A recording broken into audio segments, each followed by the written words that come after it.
गांव के बुजुर्ग कहते थे, कुछ कहानियां सुनने के लिए नहीं, समझने के लिए होती हैं। उत्तर प्रदेश के एक छोटे से पुराने गांव में, जहां आज भी शाम ढलते ही सन्नाटा छा जाता था, वहां एक कहानी हर घर में फुसफुसाई जाती थी। कुबड़ी चुड़ैल की कहानी। कहते हैं, हर अमावस्या की रात, ठीक आधी रात के बाद, गांव के बाहर वाले पुराने पीपल के पेड़ के पास एक कुबड़ी औरत दिखाई देती थी। उसकी कमर इतनी झुकी होती थी कि चेहरा जमीन की ओर रहता और बाल इतने लंबे कि मिट्टी को छूते रहते। लेकिन सबसे डरावनी बात ये थी कि उसके पैर उल्टे थे। ये कहानी है सूरज की, जो शहर से अपने गांव छुट्टियां मनाने आया था। सूरज पढ़ा लिखा था, उसे इन भूत प्रेत की कहानियों पर बिल्कुल यकीन नहीं था।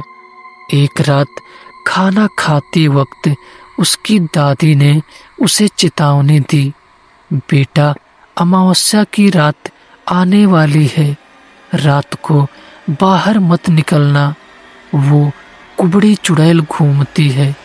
सूरज हंस पड़ा, दादी, ये सब पुराने जमाने की बातें हैं। दादी की आंखें अचानक डर से फैल गई। पुरानी है लेकिन झूठ नहीं। अमावस्या की रात आ गई। पूरा गांव अंधेरे में डूबा था। हवा भी अजीब तरह से बह रही थी, जैसे कोई फुसफुसा रहा हो। सूरज ने सोचा, आज देखता हूँ ये कुबड़ी चुड़ैल सच में है या नहीं। और वो चुपके से घर से बाहर निकल गया। गांव के बाहर वो पुराना पीपल का पेड़ खड़ा था, सालों से सूखा लेकिन फिर भी जैसे जिंदा हो। सूरज धीरे धीरे आगे बढ़ा, तभी उसे कुछ आवाज सुनाई दी, टक टक, जैसे कोई लकड़ी से जमीन पर मार रहा हो। उसने पीछे मुड़कर देखा, लेकिन वहां कोई नहीं था। अचानक उसके सामने एक साया धीरे धीरे उभरने लगा। वो वही थी, कुबड़ी औरत, झुकी हुई कमर, लंबे बिखरे बाल, और उसके हाथ में एक पुरानी लकड़ी की लाठी। वो धीरे धीरे चल रही थी। टक टक, सूरज का दिल जोर से धड़कने लगा, लेकिन वो खुद को संभालते हुए वहीं खड़ा रहा। तभी वो औरत अचानक रुक गई और बिना सिर उठाए धीरे से बोली, तू वापस आ गया। सूरज चौंक गया। वापस?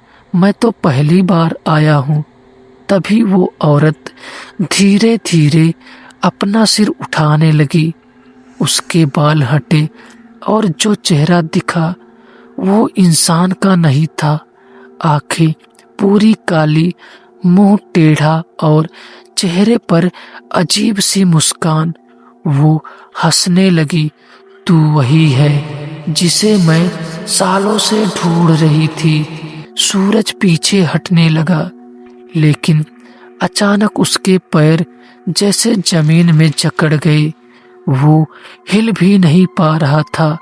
तभी वो कुबड़ी चुड़ैल उसके पास आई, इतनी करीब कि उसकी ठंडी सांस सूरज के चेहरे को छू रही थी।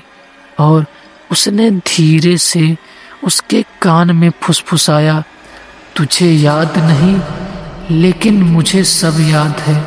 अचानक तेज हवा चलने लगी। पेड़ की पत्तियां जोर जोर से हिलने लगी। सूरज की आंखों के सामने सब धुंधला होने लगा और आखिरी चीज जो उसने देखी वो थी कुबड़ी चुड़ैल का चेहरा, जो अब धीरे धीरे उसकी अपनी शक्ल में बदल रहा था। अंधेरे के बाद जब सूरज की आंख खुली, वो अपने घर के बिस्तर पर था। सुबह हो चुकी थी, लेकिन उसका शरीर अभी भी कांप रहा था। उसे लगा शायद ये सब सपना था, लेकिन तभी उसने अपने पैर देखे। उसके पैर पर मिट्टी लगी थी और एड़ी उल्टी दिशा में मुड़ी हुई थी। उसका दिल बैठ गया। सूरज भागकर दादी के पास गया और पूरी रात की बात बता दी। दादी की आंखों में डर साफ दिख रहा था। वो धीरे से बोली, आज वो तुझे मिल ही गई। सूरज घबरा गया। कौन थी वो और मुझे वापस क्यों कह रही थी? दादी ने गहरी सांस ली, क्योंकि तू उससे पहले भी मिल चुका है। बहुत साल पहले दादी ने बताया, जब तू सिर्फ 5 साल का था, एक रात तू घर से गायब हो गया था। पूरा गांव तुझे ढूंढ रहा था और तू उसी पीपल के पेड़ के नीचे मिला था, बेहोश, और तेरे पास खड़ी थी एक कुबड़ी औरत। लेकिन जैसे ही लोग पास आए, वो गायब हो गई। दादी की आवाज कांप रही थी।